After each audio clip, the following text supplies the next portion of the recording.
I don't know about you, but it seems as though everywhere I go lately, positivity is the new black. People are talking about being positive and staying positive and seeing the positive in everything. But the question I want to raise today is, just like with anything, is too much positivity still a positive thing? Hey, welcome to the Self-Improvement Room. I'm Kristy Davis, and this is episode number 48, which means we have come to the Self-Improvement Room 48 times to talk about all things self-improvement, and today is no different. Today we are talking about positivity. More specifically, whether or not positivity is a good thing. I guess in a world that encourages positive vibes only, that kind of mindset, it can be easy to overlook the darker side of that relentless positivity. And that's what I really want to talk about in today's episode, because I do believe that positivity can be a double-edged sword. And I think that double-edged sword has the name toxic positivity. So while maintaining a positive outlook is undeniably beneficial for mental health and our overall well-being, I think dismissing or invalidating negative emotions can lead to very, very harmful consequences. So let's dig deeper into the idea of positivity and toxic positivity. Positivity in its healthy form can boost resilience, and it can really improve relationships and enhance our problem-solving abilities. It helps us navigate life's challenges with a more hopeful, more grateful perspective, which encourages growth and overall possibility. But when positivity becomes toxic, it can invalidate genuine emotional experiences. And that, I believe, is what leads to feelings of shame and guilt and isolation. So what is toxic positivity? I think toxic positivity is a state of happiness or a kind of optimism that probably results in denial and really a minimization or a deadening of emotions. And I think that toxic positivity suggests that no matter how difficult the situation is, you should maintain a positive outlook and stop negative feelings. Now, while that might seem harmless and maybe even beneficial, toxic positivity can really prevent people from processing their emotions, which eventually leads to unresolved issues and increased stress and increased emotional distress. So I want to look at the traits of toxic positivity, because I feel like there was a point in my career and my life that I was going through which could have been toxic positivity. And my poor husband copped the brunt of it. I'm like, why are you like that? Why can't you be positive all of the time? And he would say, babe, nobody is positive all the time. And I'm like, yeah, look at me go. And eventually I realized that I was really just deadening emotions and just driving the bad feelings down. And I had gone from someone who had let all of the bad feelings out and let everybody else deal with them.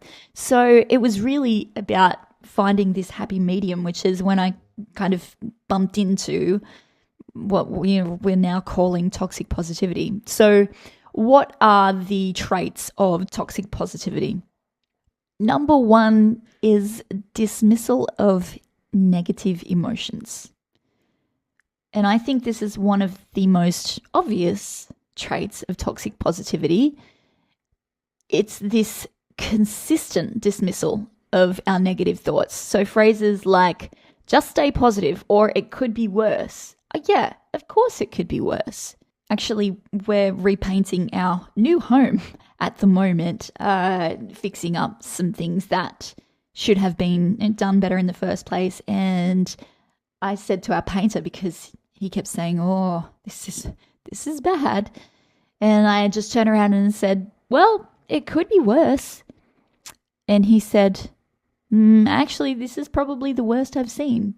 And that was a really good reminder for me to not use that phrase, because yes, it definitely could be worse, but I also get to feel my emotions. I get to feel the sadness around that, because if I continue to say it could be worse or it's okay, then I'm just pushing down some anger, and that turns into resentment. So by saying things like it could be worse or just stay positive, that can make you feel bad, but it can also make other people feel like their emotions are invalid or unimportant if they are phrases that you use.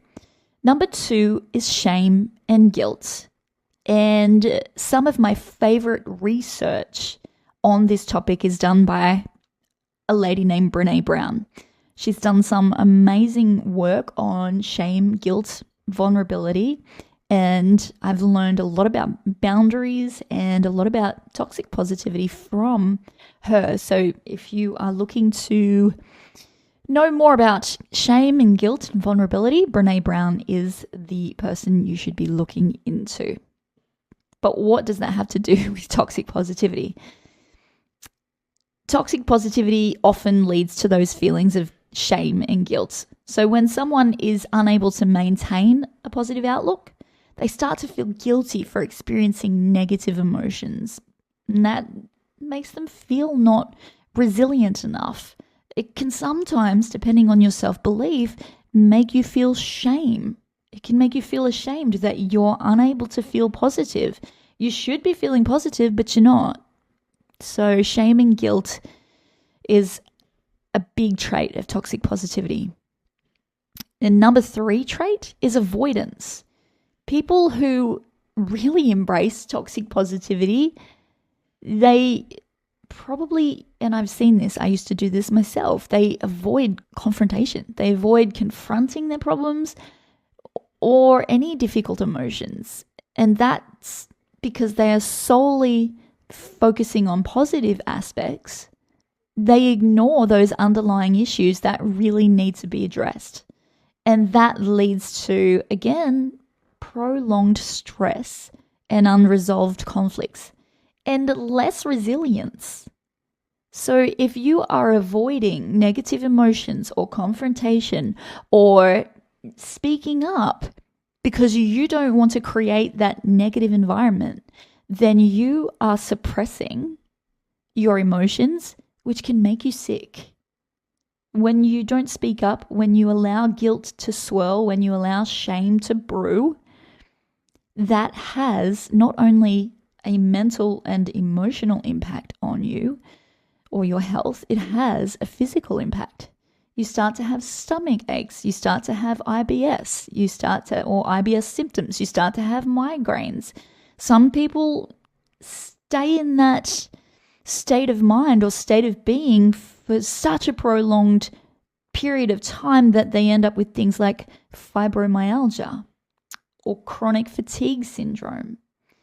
These are things that have been proven to be created by stress. It's the body's response to stress.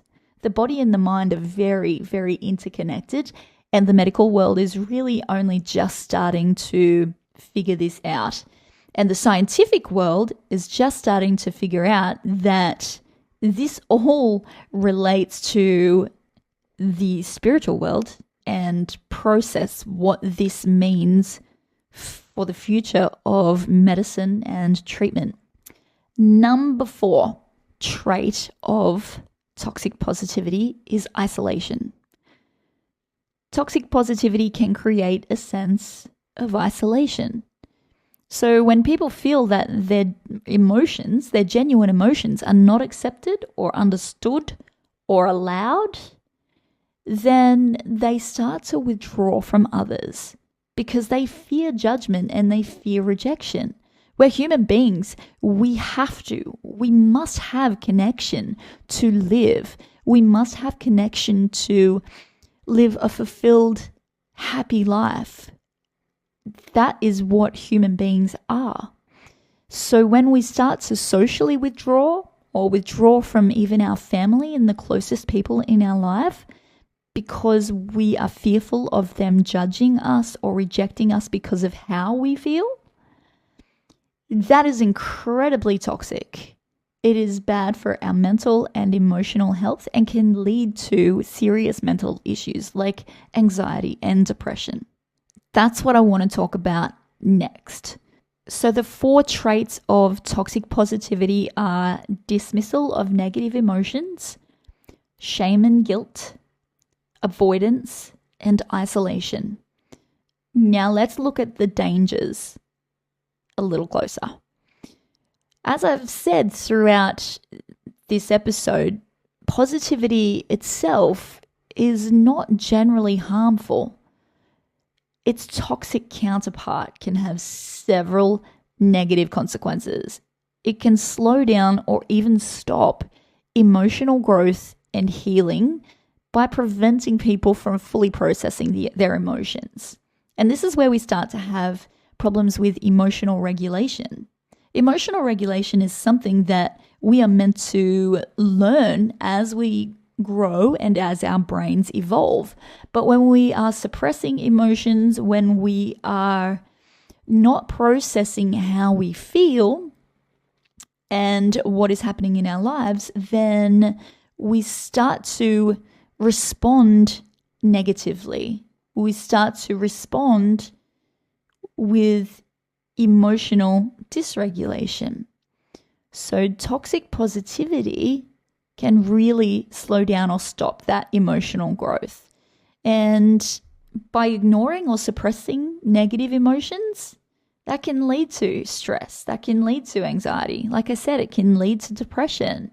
It can really even strain relationships because, and I know this from my own relationship, it prevents authentic communication and emotional support. So there was a time there, a couple of years back, where I wouldn't be coping with something. I was working too much, or I was burnt out, or I was really upset. Something had genuinely upset me.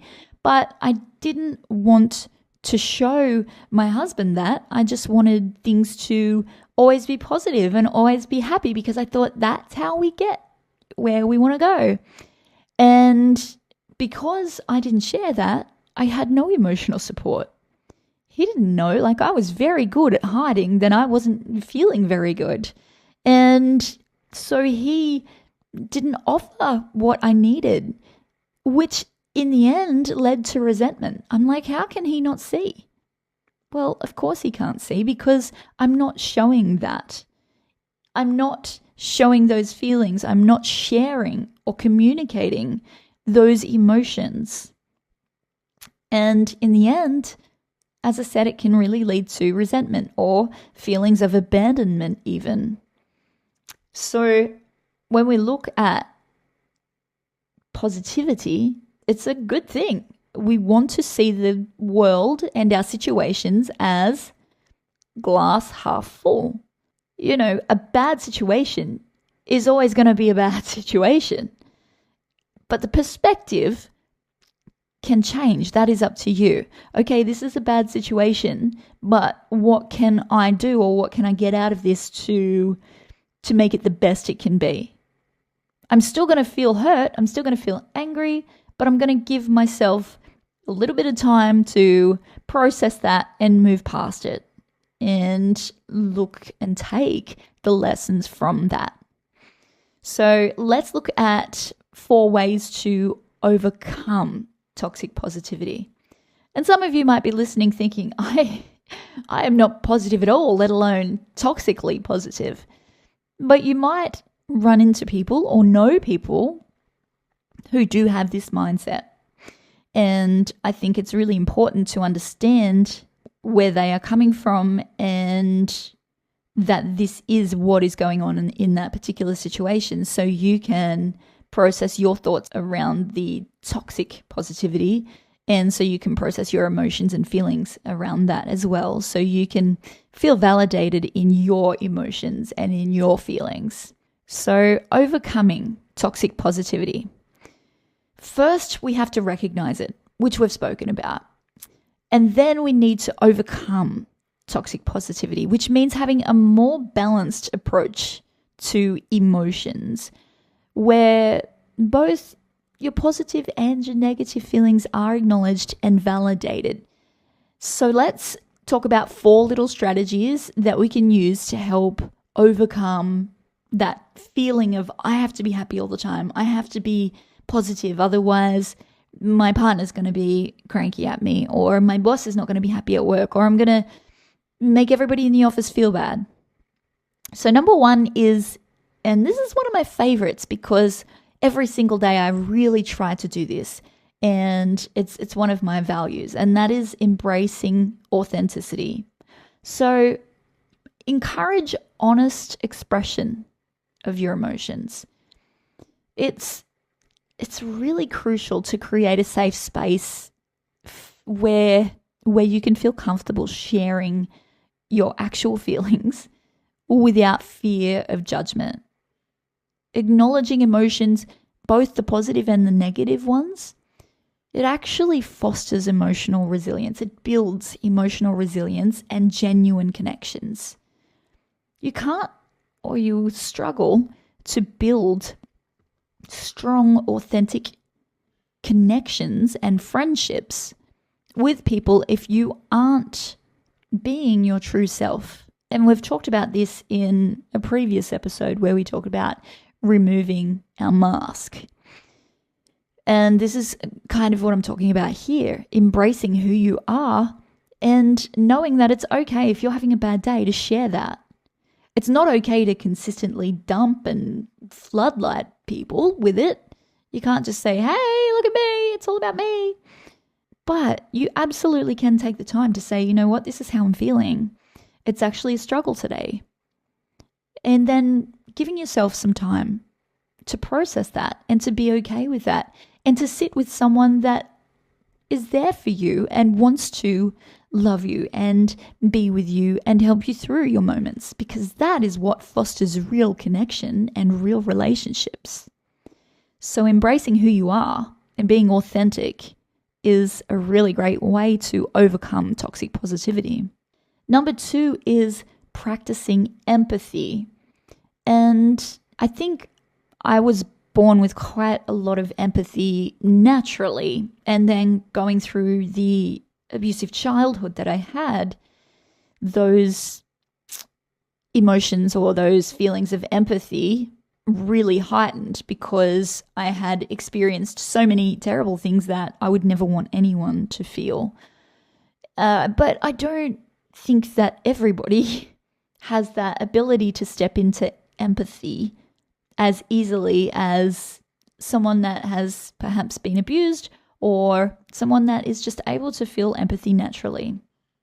So when someone shares their struggles with you, it would be great to respond with empathy and understanding rather than just trying to fix their emotions or shift their conversation to a positive note.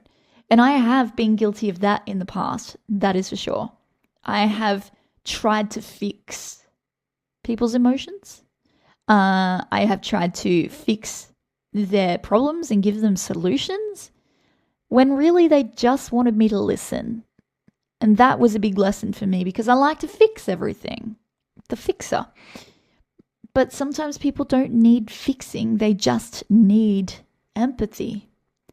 So statements like, I'm here for you, it's okay to feel this way, can be way more effective and supportive than offering up your advice that they probably haven't asked for. Number 3, validate emotions. So you can overcome toxic positivity by validating emotions.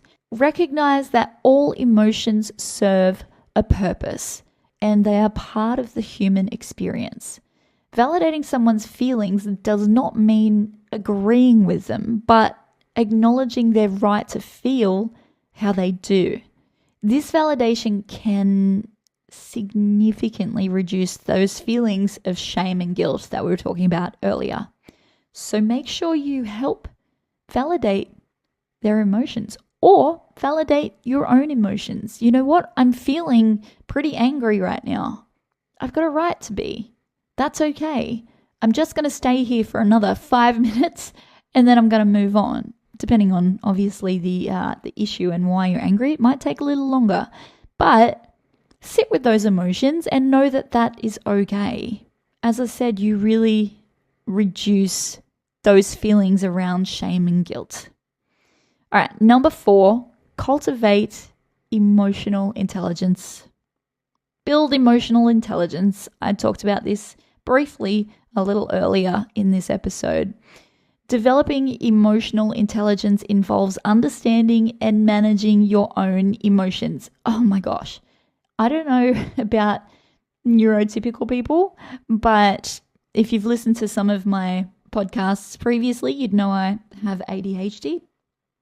And emotional regulation is something that I have struggled with my entire life. And I'm really good now, but my husband can send me off my rocker like in 1 second flat, like probably quicker. I'm sure he holds the record for it. I don't know why, I don't know how, and I really have to work on it. So I breathe before I respond, because emotional regulation is something, or emotional intelligence is something that I really want to have and be good at in my life. So developing emotional intelligence really involves understanding and also managing your own emotions, as well as recognizing and influencing the emotions of others. So by growing or enhancing your emotional intelligence, you can better navigate your own emotional feelings and understand your own emotional involvement within any problem that you have or any situation that you're involved in. So really building emotional intelligence. All right. We need to really find this balance of healthy positivity. The goal is not to abandon positivity, but to build a healthy, balanced approach to emotions.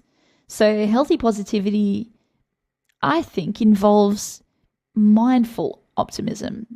So being realistic about the problem, but being optimistic. So acknowledge that there are challenges remaining, but be hopeful about the future. And I think by doing this, you encourage problem solving and resilience without dismissing the actual challenges or difficulties. Emotional agility is really important. Practice emotional agility, which involves being flexible with your thoughts and feelings, facing challenges with curiosity and compassion. Instead of going into a situation where you have one mind and one thought and you're going to approach it X way, be willing to be flexible. Emotional flexibility or agility helps people navigate life's ups and downs way more effectively. I had to really build my toolbox out for this because I usually had 0 or 100. Like I was at 0 or I was at 100. I couldn't find a happy medium. So making sure I had those tools like stopping and breathing, or trying to find the compassion or the empathy that I was always good at, or trying to put myself in their shoes and being curious about, what's going on for you, or better still, what's going on for me? Why am I having this emotional response?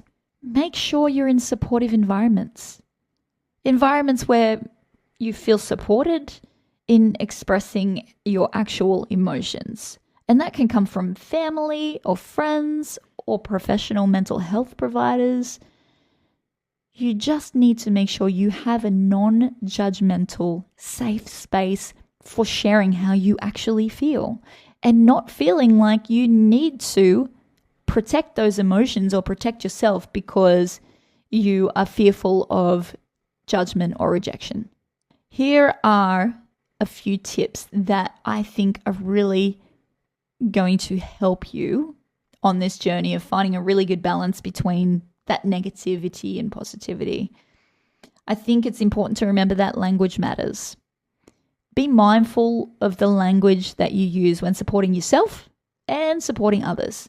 So instead of saying, look on the bright side, or thinking, oh, look, it's okay, it's all good, try something like, it sounds like you're going through a tough time. How can I be there for you? And say that to yourself. It feels like you're going through a tough time. How can we be there for each other? Next is setting boundaries, and I talk about this in most episodes because it's something that I was really bad at. I'm getting a lot better, but it's still hard.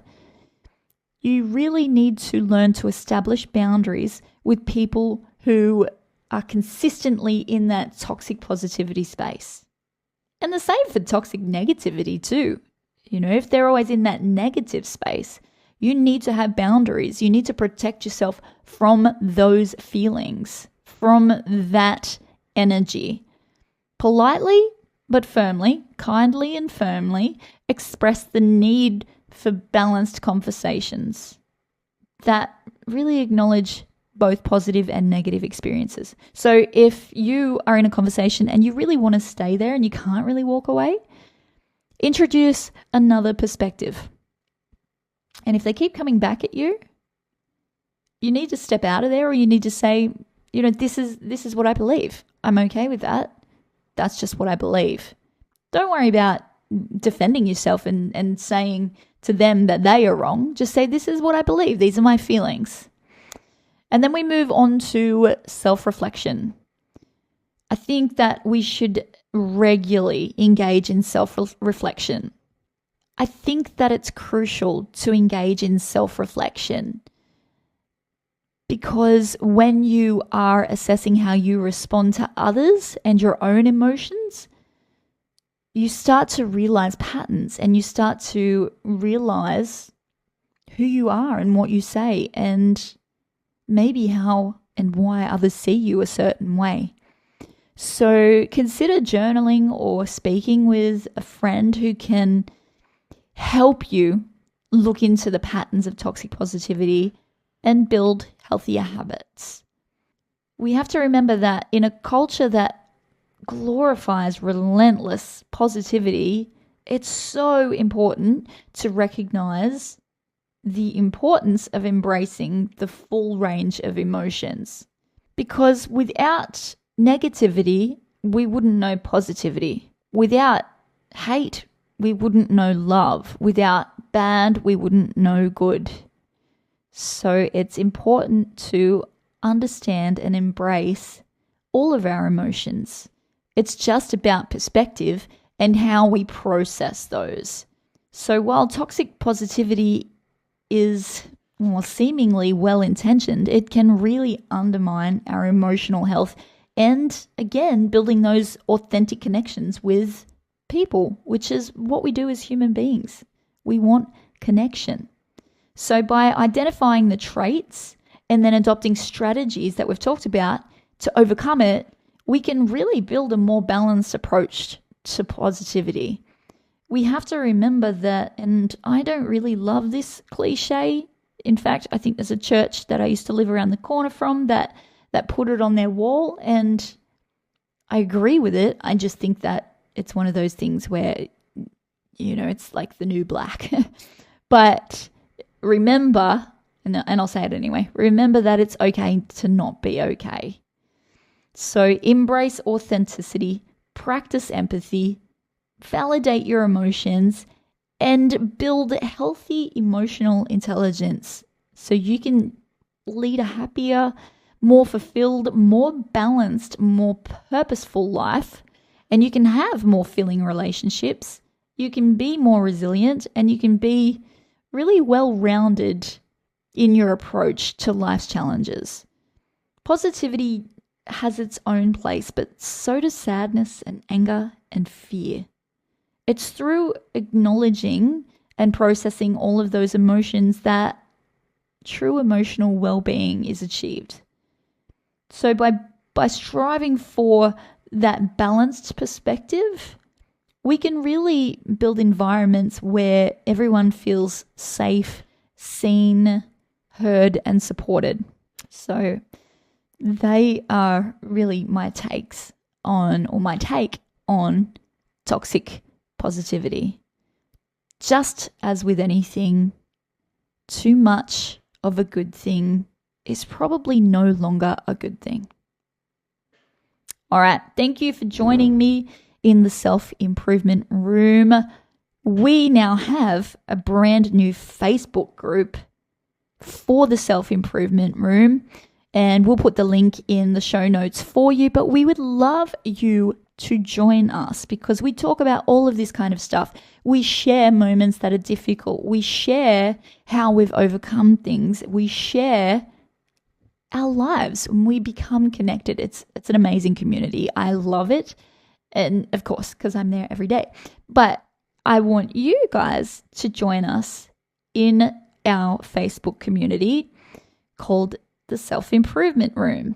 We'll leave a link in the show notes. And until next time, stay safe and stay well.